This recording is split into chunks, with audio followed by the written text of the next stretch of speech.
Hello friends. आज हम एक बहुत ही इंटरेस्टिंग स्टोरी एक साइंटिस्ट के बारे में बात करने जा रहे हैं जिनका नाम आप सबको पता होगा।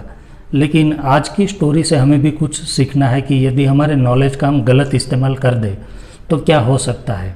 वो साइंटिस्ट का नाम है हैबर, फ्रिट्ज हैबर, जिन्होंने हैबर प्रोसेस डिस्कवर की थी for the production of ammonia. आप सबको पता होगा, इतने जाने माने साइंटिस्ट थे हैबर।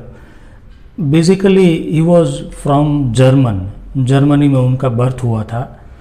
उसने हैबर प्रोसेस डिस्कवर की थी for the production of ammonia gas के प्रोडक्शन के लिए उन्होंने हैबर प्रोसेस डिस्कवर की थी। और वही अमोनिया की वजह से आज हम जो फर्टिलाइज़र यूज़ कर रहे हैं यूरिया, वो उसी की देन है। आप सोचिए, आज यूरिया फर्टिलाइज़र यदि नहीं होता तो किसानों को कितनी परेशानी होती।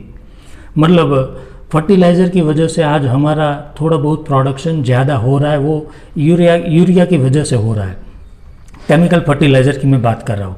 तो वो फर्टिलाइज़र डिस्कवर करने के पीछे हैबर का बड़ा रोल था। उन्होंने ये जो प्रोसेस डिस्कवर की थी, Haber process for the production of ammonia, उसकी वजह से आज हम यूरिया यूज़ कर रहे हैं। और उसी के लिए उसे नोबेल प्राइज़ भी मिला। और दूसरी उसकी डिस्कवरी आप सबको पता है, बॉर्न हैबर साइकिल, जिसे यूज़ करके बॉर्न हैबर साइकिल को यूज़ करके we can calculate the lattice enthalpy of any ionic compound, and by using the value of lattice enthalpy and by comparing the value of lattice enthalpy we can compare the solubility of compound in water. तो वो भी एक उसकी ही बड़ी उपलब्धि थी। But उसके साथ साथ में उसकी एक नेगेटिव साइड भी है जो मैं आज आपको खास शेयर करना चाहता हूँ। हैबर ने एक फार्मूला, मतलब एक प्रोसेस डिराइव किया था। उन्होंने कैलकुलेशन किया कि किसी भी पर्सन को, किसी आदमी को, किसी पर्सन को पॉइजनस गैस कितने टाइम देने से, किसी आदमी को, किसी पर्सन को पॉइजनस गैस कितने टाइम और कितना देने से उसकी मृत्यु हो सकती, वो एक फार्मूला बनाया था। उसे हम हैबर लॉ बोलते हैं, वो जाना जाता है हैबर लॉ के नाम से। फिर उसने केमिकल वेपन, मतलब क्लोरीन जैसे पॉइजनस गैस पे भी बहुत काम किया था। और दूसरा एक जाइक्लोन नाम के गैस भी उन्होंने बनाया था। और ये हैबर प्रोसेस जो उसने बनाया था वो भी एक्सप्लोजिव बनाने के लिए, एक्सप्लोजिव कंपाउंड बनाने के लिए यूज़ होता था। तो वर्ल्ड वॉर में आपको पता है जर्मनी में जो यहूदी थे, यहूदी पीपल, उसे गैस चैम्बर में डाल के मार दिया गया था। गैस चैम्बर में रख के, गैस चैम्बर में उसे बंद कर दिया और वहाँ पे पॉइजनस गैस भर दिया और उसे मार दिया गया था। आप कभी गूगल सर्च करेंगे तो आपको पता चलेगा। It was very sad incident यहूदी पीपल को जर्मनी में वर्ल्ड वॉर। और वर्ल्ड वॉर में भी जो यूज़ हुआ था, वर्ल्ड वॉर में जो भी केमिकल गैस यूज़ हुए थे वो, उसमें भी जर्मनी ने जो यूज़ किए थे उसमें भी हैबर का बड़ा रोल था। हैबर का एक स्टेटमेंट था कि ड्यूरिंग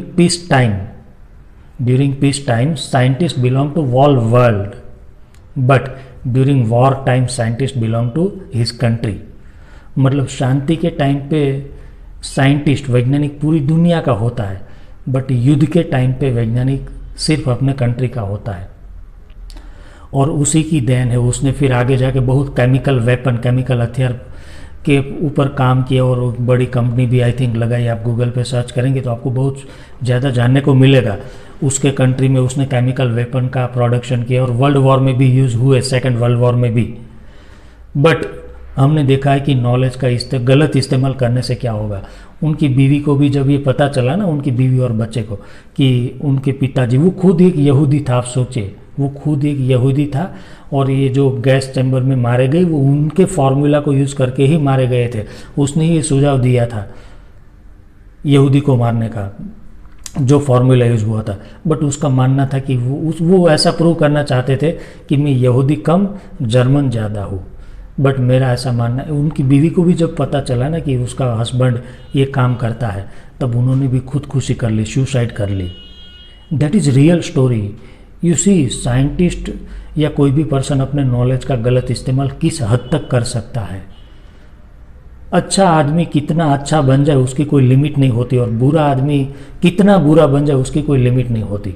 तो हमें हमारे नॉलेज का कभी गलत इस्तेमाल नहीं करना चाहिए। ये हैबर ने अपने नॉलेज का गलत इस्तेमाल किया और आपने देखा है कि दुनिया ने क्या क्या सहन किया दुनिया ने क्या क्या देखा वर्ल्ड वॉर के टाइम पे।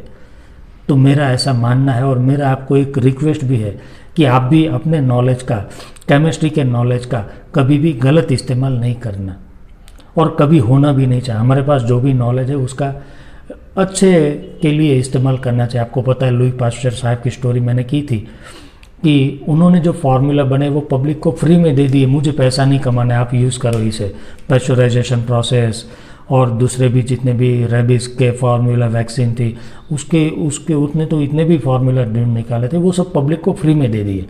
ये होना चाहिए, इट इज़ कॉल्ड ह्यूमैनिटी। तो हमारे नॉलेज का कभी गलत इस्तेमाल नहीं करना चाहिए। बट आप जब जब हैबर प्रोसेस का स्टडी करें या बॉर्न हैबर साइकिल का स्टडी करें तब आपको ये स्टोरी ज़रूर याद आनी चाहिए। तो नेक्स्ट वीडियो में हम कुछ अच्छी इंटरेस्टिंग स्टोरी के साथ मिलेंगे। Till then good bye.